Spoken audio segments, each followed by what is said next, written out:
रात के लगभग 11 बज चुके थे। शहर के पुराने बाजार की लाइटें आधी बुझ चुकी थीं और हवा में धूल और ठंडक का अजीब मिश्रण घुला था। इसी बाजार के कोने पर बना था पुराना रिक्शा स्टैंड, जहां रात को सिर्फ कुछ ही रिक्शा वाले नजर आते थे। आरव, एक निजी बैंक में काम करने वाला युवक, उसे अचानक ही एक जरूरी कागजात के लिए देवगढ़ गांव जाना था, जो शहर से करीब 30 किलोमीटर दूर था। थोड़ी देर बाद आरव शहर में जो पुराना रिक्शा स्टैंड था वहां पहुंच गया। पास ही में जो चाय की टपरी थी, वहां कुछ रिक्शा चालक बैठ के चाय पी रहे थे। तभी आरव ने उन रिक्शा चालकों से कहा, भैया कोई मुझे देवगढ़ छोड़ देगा क्या? मुझे जल्दी से जल्दी देवगढ़ गांव पहुंचना है, तो क्या आप लोगों में से कोई मुझे रिक्शा से देवगढ़ गांव छोड़ देगा? तभी एक रिक्शा चालक आरव से कहता है, क्या बोल रहे हो बेटा? देवगढ़? तुम क्या पागल हो गए हो? रात के लगभग 11 बज चुके हैं और इतनी रात को तुमको देवगढ़ जाना है? माफ करना बेटा, लेकिन हम लोगों में से कोई भी तुमको इस समय देवगढ़ नहीं छोड़ सकता। हाँ बेटा, इस समय तुम देवगढ़ जाने का तो भूल ही जाओ। अब तुम यहाँ से घर लौट जाओ और कल सवेरे देवगढ़ चले जाना। लेकिन भैया मुझे तो किसी भी हालत में देवगढ़ अभी जाना है। तो बेटा यहाँ तुमको किसी का भी रिक्शा इस समय देवगढ़ जाने को नहीं मिलेगा। अगर तुमको देवगढ़ जाना ही है तो तुमको चलकर ही जाना होगा। हम लोगों में से तुमको देवगढ़ तो कोई छोड़ने वाला नहीं है। अचानक पीछे से एक रिक्शा चालक अपना रिक्शा लेके आने लगता है।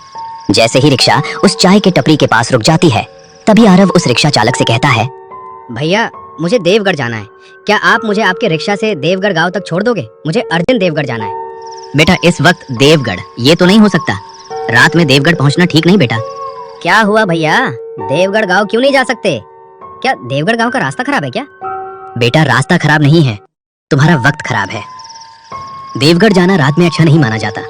तुम चाहो तो आगे जुनेदपुर कस्बे में उतर जाओ, वहां तुम्हें छोटे छोटे ठहरने के कमरे मिल जाएंगे।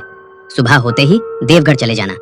आरव को उस ऑटो वाले की बात अजीब लगी, पर आरव को मजबूरी थी, उसे आज ही काम निपटाकर शहर वापस लौटना था। नहीं भैया, मुझे देवगढ़ तो आज ही पहुंचना है।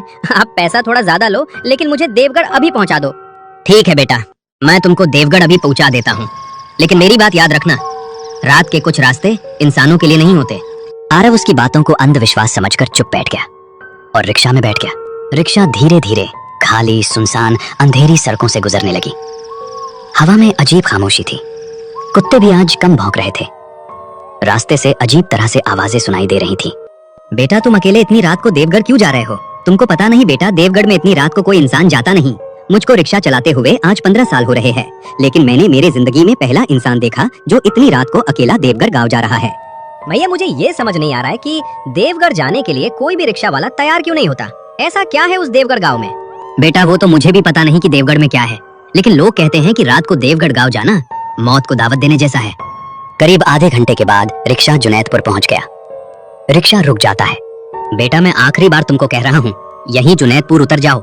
यहाँ तुमको सामने ही 500 मीटर दूर ही एक छोटा सा कस्बा मिल जाएगा। वहाँ तुमको रात भर रहने के लिए कमरा मिल जाएगा और सुबह तुम देवगढ़ निकल जाना। नहीं भैया, मुझे अभी देवगढ़ पहुँचना है। आप मुझे अभी देवगढ़ गाँव छोड़ दीजिए, आप मेरी चिंता मत कीजिए।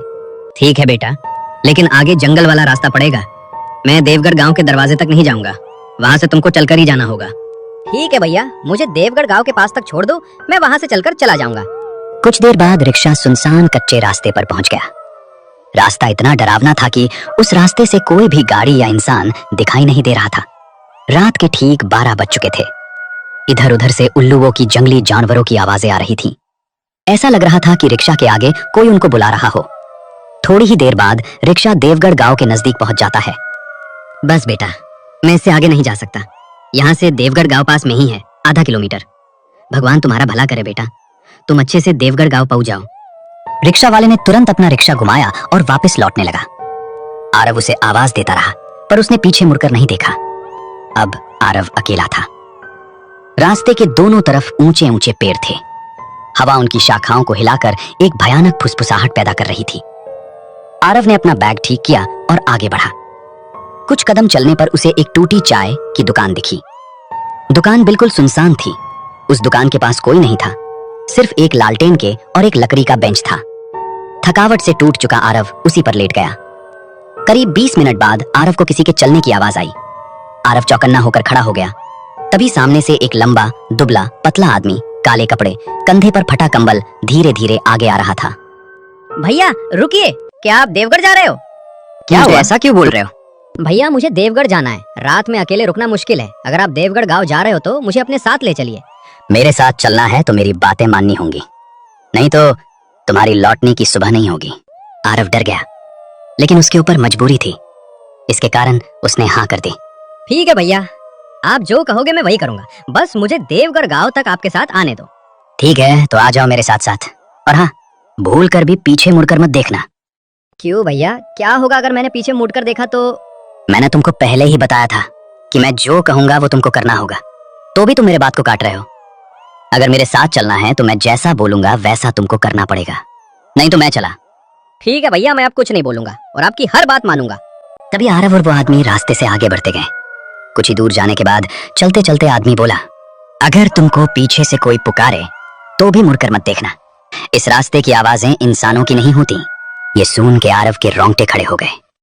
वो डर जाता है, लेकिन उसको देवगढ़ गांव किसी भी हालात में पहुंचना था, इसीलिए वो उस आदमी के साथ आगे बढ़ता गया। कुछ देर बाद पीछे से एक लड़की के रोने की आवाज आई। भैया, लगता है कोई बच्ची रो रही है, लेकिन इतनी रात को इस समय कौन बच्ची रो रही है? चुप कर बेटा, बोलो मत। ये किसी बच्ची की या किसी इंसान की आवाज नहीं है। ये वो चीजें हैं जो रात में नए शिकार ढूंढती हैं। बस तुम पीछे मत देखना। ये सुन के आरव खामोश हो जाता है। तभी अचानक आरव को जैसे किसी ने पकड़ लिया हो। उसके पैर आगे ही नहीं बढ़ पा रहे थे। भैया, मैं आगे ही नहीं बढ़ पा रहा हूँ। ऐसा लगता है कि मुझे किसी ने पकड़ लिया हो। मुझे तो बहुत डर लग रहा है। बेटा, तुम जैसे खड़े हो वैसे ही खड़े रहो, तुमको किसी ने पकड़ लिया है। तुम्हारा हाथ आगे बढ़ाओ, मैं तुमको खींच लेता हूँ। उसके बाद आरव ने कांपते हाथ आगे बढ़ाए। तभी उस आदमी ने आरव को अपनी ओर खींच लिया। अगर मैंने तुम्हारा हाथ खिंचाना होता तो तुम इसी अंधेरे में खो जाते हमेशा। कुछ आगे पहुंचते ही आरव उस आदमी से बोला, भैया, अब मुझे मेरे पैरों का बोझ कम लग रहा है। अगर आज आप नहीं होते तो मैं आज उसी अंधेरे में कहीं गुम हो जाता। आपके वजह से आज मेरी जान बची। बेटा, तुम अभी अभी मौत के मुंह से बचे हो। अब तुम सुरक्षित हो। अब हम गांव में आ गए हैं। अब तुमको डरने की कोई जरूरत नहीं है। कुछ ही मिनट बाद दोनों गांव की पहली बस्ती तक पहुंच गए। थोड़ी देर बाद वो आदमी आरव को अपने मिट्टी के बने घर में ले आया। सुनो जी, आज फिर रात में आप उस भयानक डरावने रास्ते पे निकल रहे थे। मैंने आपको कितनी बार कहा है कि रात को उस रास्ते से मत आया करो, लेकिन आप मेरी बात सुनते कहाँ हो? अरे वो विमला, डरता नहीं मैं किसी से। और इस शहर वाले लड़के को आज मैंने भूत के चंगुल से बचा कर लाया हूँ। और तुम कह रहे हो कि इतनी रात को बाहर क्यों जाते हो? क्या इस गांव वाले रात को बाहर नहीं जाते?